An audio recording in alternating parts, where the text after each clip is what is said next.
Yes. Watu wengi wamekuwa na hofu na Vladimir Putin na wamekuwa na hofu na Xi Jinping, wakifanya marejeleo kwamba hawa watu wameshindwa kumlinda Bashir al-Assad kule Syria. Hawa watu wameshindwa kumlinda Gaddafi kule Libya. Hawa watu wameshindwa kumshinda Maduro kule katika nchi ya Venezuela.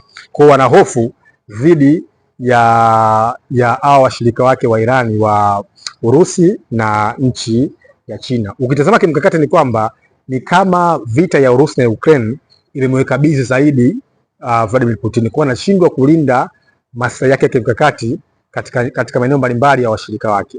Lakini kwamba ukiangalia jiografia na kuwa kama utawala wa Ayatollah utadondoka, utakuwa ni tishio kubwa sana la kiusalama katika upande wa Urusi, kwa sababu unazofahamu kwamba Urusi ni mojawapo ya nchi ambayo inapakana na Iran.